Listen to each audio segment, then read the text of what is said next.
어떻게야 그러려니 하고요. 목차에 대해서 먼저 말씀을 드리자면요. 일단 이전에 2주 동안의 지표 해석을 먼저 드리고요. 첫 번째 이슈로 약간 통계 분석에 대한 말씀을 조금 드릴 건데요. 조금 잠올 수도 있습니다. 잠올 수도 있는 주제인데 그래도 좀 최대한 재밌게 할 수 있게 말씀을 좀 드려보도록 하겠습니다.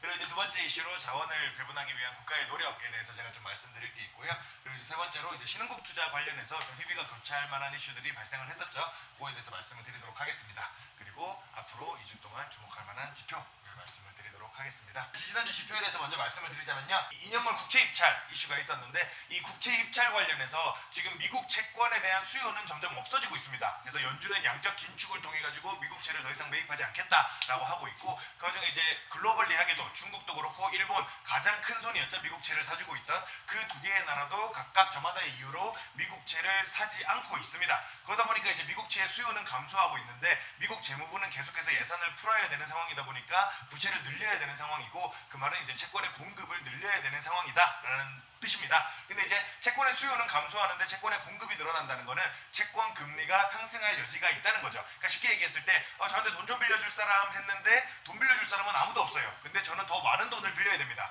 그러면 상식적으로 금리를 좀 더 높게 불러야지 돈을 빌릴 수가 있겠죠. 그래서 이제 국채에 대한 수요가 없어지는데 공급이 늘어나면 국채 금리가 상승을 하게 됩니다. 발행 시장에서요. 그래서 이제 이 미국채 입찰이 수요가 없는데 공급이 갑자기 늘어났을 때 금리가 확 튈 수 있기 때문에 요즘 이제 좀 주목해야 될 만한 지표가 되고 있습니다. 근데 최근에는 그 바로 전에는 5%에 발행이 됐던 게 지금 이제 4.88%로 발행이 되면서 조금 이제 국채 금리가 안정되고 있다라고 시장이 좀 바라보고 있는데 계속해서 이 국채 입찰 관련한 이슈는 지켜봐 줘야 될 것 같습니다. 그리고 이제 독일과 유로존의 소비자 물가지수 발표가 있었는데 유럽 쪽에서 발표되는 소비자 물가지수는 잠정치를 그달의 물가를 그달 말에 바로 발표를 해줍니다. 그게 이제 물가를 좀 일찍 발표를 해주는 점에서 괜찮다라고 볼 수 있는 건데 어떤 부분이냐면 그러니까 여기 독일과 유로존의 잠정치, 그러니까 물가의 잠정치를 보고 나면 다른 나라에서는 한 10일 요쯤이나 돼야 자기들의 전달 물가를 발표를 하다 보니까 이게 일찍 나오면 다른 나라에서는 물가가 좀 올랐을까 내려왔을까를 어림잡아 짐작해 볼 수가 있다는 거죠.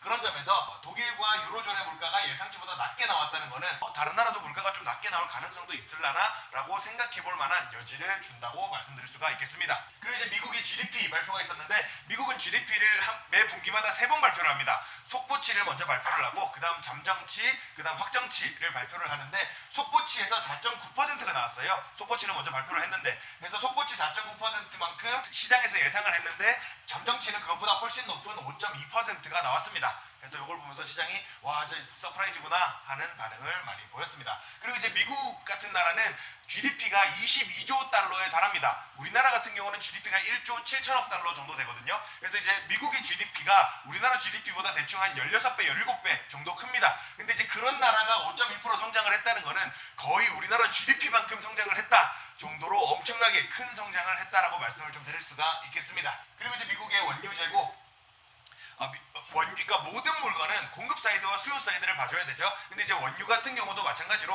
공급 사이드와 수요 사이드를 봐줘야 되는데 공급 사이드에서만 바라봤을 때 원유를 공급하는 가장 주요한 세 개 국가가 1등 미국, 2등 사우디, 3등 러시아입니다. 요 세 개 나라가 이제 원유를 가장 많이 생산하고 있고요. 그 중에서도 이제 사우디나 러시아는 아무래도 이제 돈 벌 수 있는 수단이 석유밖에 없기 때문에 석유를 열심히 팔아야 되는 그런 나라인데 미국 같은 경우는 굳이 석유가 아니더라도 다른 물건들을 팔 게 많다 보니까 어느 정도 원유의 생산량을 조절할 수 있는 역량이 있다라고 좀 말씀을 드릴 수가 있겠습니다. 그러다 보니까 이 미국의 원유 재고가 공급 사이드에서 미국의 원유 재고가 늘어났다는 것은 원유를 덜 풀었다라는 뜻이 되겠죠. 그 말인즉슨 유가를 상승시킬 수 있는 요인으로 작용을 하게 됩니다. 반대로 원유 재고가 줄어들었다라는 것은 원유를 더 풀었다는 거죠. 그러니까 공급을 늘렸다는 뜻입니다. 공급을 늘렸다는 뜻은 유가를 하방 압력을 줄 수 있는 재료가 된다라고 말씀을 좀 드릴 수가 있겠습니다. 그래서 이제 공급 사이드만 바라봤을 때 원유 재고가 늘어나면 유가가 상방 압력을 받을 가능성이 있고 원유 재고가 하락하면 유가가 하방 압력을 받을 가능성이 있습니다. 요거는 이제 공급 사이드에서만 봤을 때 그렇고요. 그런 관점에서 이제 미국의 원유 재고를 계속해서 이제 봐줘야 되는 이유가 되겠고 수요 사이드에서 바라봤을 때 가장 중요한 변수는 중국입니다. 중국의 경기가 좋으면 좋을수록 원유의 수요는 증가하게 되고 그렇게 되다 보면 이제 유가가 상승할 가능성이 좀 높게 됩니다. 근데 이제 지금은 미국의 공급 사이드보다는 이 수요 사이드와의 복합적인 문제가 있어가지고 좀 유가가 결정되는 요인이 있다 보니까 지금 당장은 좀 크게 유가와 크게 커플링 되어 있지는 않지만 그래도 계속 지켜봐주면 도움이 될 만한 재료입니다. 그리고 이제 한국의 산업 생산 발표가 있었는데 예상치보다 좀 많이 낮게 나왔습니다. 한국은 아무래도 제조업 국가이니만큼 제조업이 얼마나 잘 되고 있는지를 보는 지표로서 한국의 산업 생산이 도움이 많이 된다라고 말씀을 좀 드릴 수가 있겠고, 그리고 이제 한국의 기준금리 결정이 있었는데 모두가 예상했던 대로 동결을 하게 됐습니다. 그래서 아마 내년 중순 후반까지는 계속해서 이 3.5%라는 금리를 유지할 것이다 라고 이야기를 하고 있습니다. 그리고 이제 중국의 제조업 심리지수를 발표를 했는데, 이게 이제 제조업 심리지수가 어떤 거냐면 전국의 이제 중국 제조업 기업들한테 부장급 이상의 인사들한테 설문지를 쫙 뿌립니다. 앞으로 중국의 제조업 경기가 어떨 것 같습니까? 를 쫙 물어보는데, 그래서 이제 좋을 것 같아요 라고 얘기하면 50보다 높은 거고, 나쁠 것 같아요 라고 얘기하면 50보다 낮은 겁니다. 그래서 딱 중립이 50이다 라고 말씀을 드릴 수가 있는데, 일단 이제 예상치는 49.7 정도가 될 거라고 예상을 했는데 예상보다 조금 더 낮게 나왔습니다. 그래서 앞으로 중국의 제조업이 안 좋아질 것 같다. 그러니까 어느 정도 이제 선행지표로 생각을 해볼 수가 있겠죠. 그러니까 실질적으로 제조업이 나빠지기 전에 좀 심리적으로 좀 안 좋아질 것 같은데요 라고 생각하는 게 좀 먼저 보인다 라고 말씀을 드릴 수가 있겠습니다. 그래서 이제 요거를 먼저 선행적으로 해서 그 다음에 제조업 지표가 진짜 나쁘게 나올 가능성이 어느 정도 있다 라고 말씀을 드릴 수가 있겠고요. 유로존의 소비자 물가지수 얘기했고, 이게 신규 실업수당 청구 건수에 대해서 말씀을 드려야 되는데, 미국 같은 나라는 우리나라야 노동시장이 되게 경직돼 있어요. 경직돼 있다 보니까 고용도 어렵고 해고도 되게 어렵거든요. 그러다 보니까 이제 일자리 관련 지표가 경제하고 직결되어 있지는 않습니다. 근데 이제 이 미국 같은 경우는 주급제 사회에다가 엄청나게 고용도 자유롭고 해고도 자유로운 나라예요.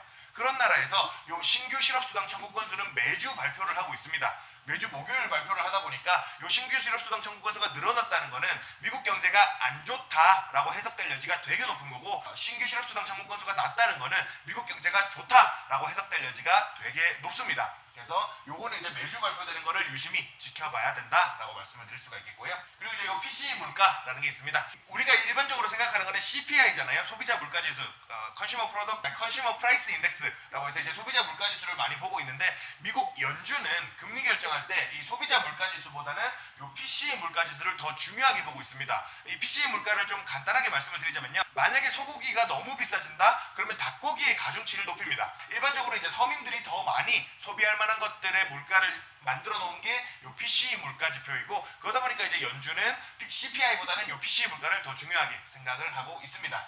그리고 이거는 예상치에 부합한 만큼 숫자가 나오게 됐습니다. 그리고 이제 한국의 무역수지 매달 1일날 이제 한국의 그 전달의 무역 실적을 발표를 하죠. 그래서 38억 불 흑자를 보게 됐습니다. 그래서 이제 여태까지는 계속 불황형 흑자를 기록하고 있다가 이제 수출도 줄었는데 수입이 더 줄어서 흑자를 보는 불황형 흑자를 기록하고 있다가, 이번에는 그래도 수출이 전년 대비 증가하면서 이 불황형 흑자를 탈출을 했다라고 얘기를 하고 있습니다. 지난주 지표에 대해서 말씀을 드리자면요, 일단 한국의 소비자 물가지수 발표가 있었습니다. 그래서 이것도 예상치보다 낮은 3.3%로 나오게 됐고요. 그리고 한국의 GDP 잠정치 그대로인 0.6%로 나오게 됐습니다.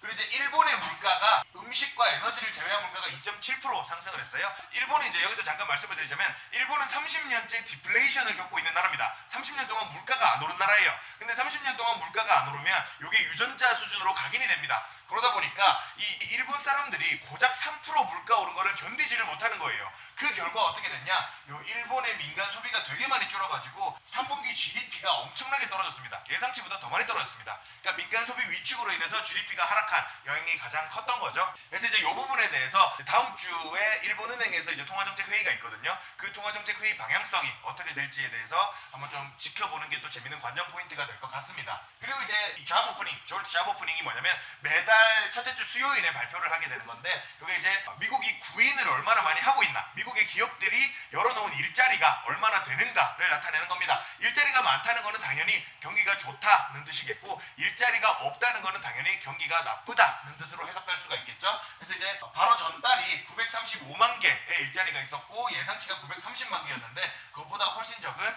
873만 개의 일자리가 열려있다고 나왔습니다. 그러니까 이제 요거는 이제 어느 정도 침체의 신호로 해석될 여지도 있지만, 지금 상황에서는 연준이 금리를 안 올리는 게 우리한테 좋은 거다 거다.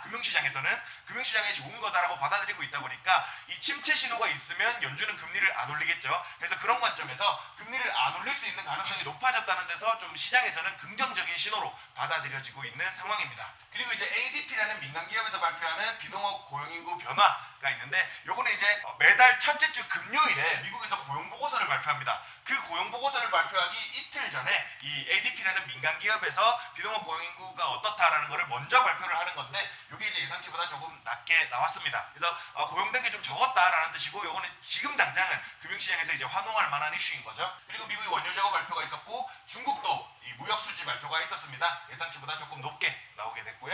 그리고 이제 미국 마찬가지로 목요일 날 신규 실업수당 청구 건수 발표가 있었는데 예상치하고 크게 다르지 않았습니다. 그리고 이제 금요일 날 일본의 GDP 발표가 아까 말씀드렸듯이 꽤나 많이 낮게 예상치보다 훨씬 낮게 나왔고요. 그리고 이제 미국의 고용 보고서 발표가 있었습니다. 그래서 비농업 고용인구 변화는 예상치보다 조금 높게 나왔고 요 파티시페이션 레이트가 노동시장 참여율이거든요. 그래서 인구의 15세 이상 인구가 경제활동 인구입니다. 이거는 어느 나라를 가도 똑같아요. 일단 경제활동 인구라고 하면 15세를 넘어야 됩니다. 만 나이겠죠.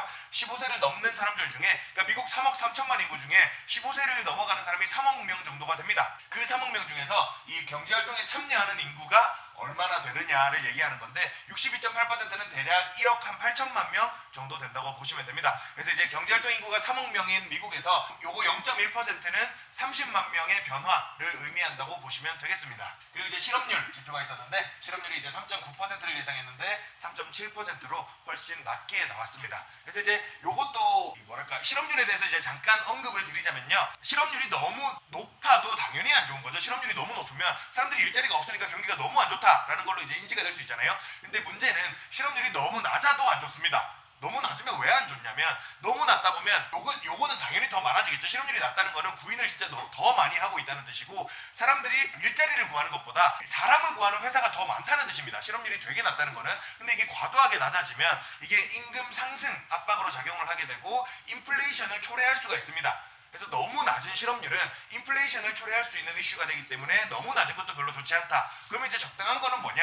그거는 이제 아무도 알 수 없죠. 아무도 알 수 없지만 정책 담당자들이 생각하는 적당한 수준이 있습니다. 그래서 그들이 생각하는 가장 적당한 수준은 자연 실업률이라고 얘기를 하거든요. 자연 실업률은 대략 4% 정도를 보고 있습니다. 근데 이제 지금 3.7%, 3.9% 계속 이렇게 되고 있다는 거는 이 정책 담당자들이 바라는 자연 실업률보다 훨씬 낮은 실업률을 보이고 있다는 거죠. 그런 관점에서는 조금 더 긴축적이어도 된다라고 생각할 만한 충분한 이슈가 되어줄 수가 있습니다. 그래서 요거는 이제 참고 정도로 알고 계시면 좋을 것 같고요.